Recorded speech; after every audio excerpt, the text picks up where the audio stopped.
ప్రొద్దుటూరు మాజీ ఎమ్మెల్యే రాచమల్లు శివప్రసాద్ రెడ్డి చంద్రబాబు ప్రభుత్వంపై hot comments చేశారు. దివ్యాంగులకు 15,000 రూపాయలు ఇస్తారని కేవలం 7,000 మాత్రమే ఇస్తామంటున్నారన్నారు. ఇది ఎన్నికల్లో ఇచ్చిన హామీలను తుంగలో తొక్కి మోసం చేయడమే అని మండిపడ్డారు రాచమల్లు శివప్రసాద్ రెడ్డి. పెన్షన్ ఇస్తానని చెప్పినాడు 6,000 రూపాయలు. అలాగే మంచానికే పరిమితమై బెడ్ రీడ్ అంటే నడవలేని వారు, బాత్రూమ్ కూడా పోలేని పరిస్థితుల్లో వారి యొక్క కాలకృత్యాలు కూడా పరుపు మీదనే చేసుకుంటూ ఉండే స్థితిలో ఉండే వారికి జగన్మోహన్ రెడ్డి గారు 5,000 ఇస్తా ఉన్నారు. నేను 10,000 ఇస్తానని చెప్పినాడు.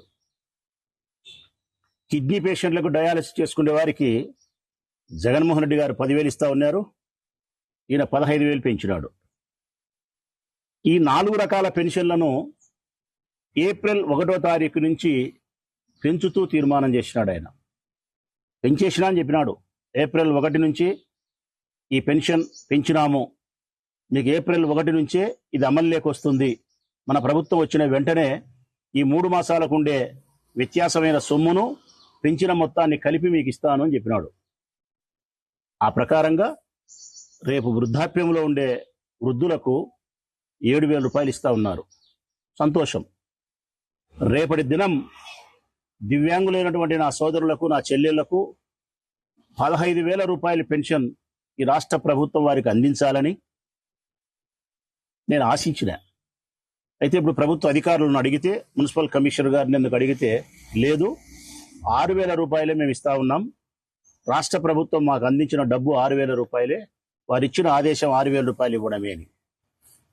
ఎన్నికల్లో మేము ఓడిపోయినాం ప్రజలారా, ఎన్నికల్లో మేము ఓడిపోయినాం. మీకు ఒక్క విషయం అయితే చెప్పాలనుకున్నాను నేను. మేము ఓడిపోయినాము, మీరు మోసపోయినారు. మేము ఓడిపోయినాము, మీరు మోసపోయినారు. ఓడిపోయిన వారి కంటే మోసపోయిన వారే ఎక్కువ దురదృష్టవంతులు, దుఃఖిస్తారు. మీ పరిస్థితి అదే. 5 సంవత్సరాల పొడుగున, నేటి నుంచి 5 సంవత్సరాల పొడుగు దివ్యాంగులు, అంగవైకల్యం కలిగిన వారికి కాలు గాని, చెయ్యి గాని,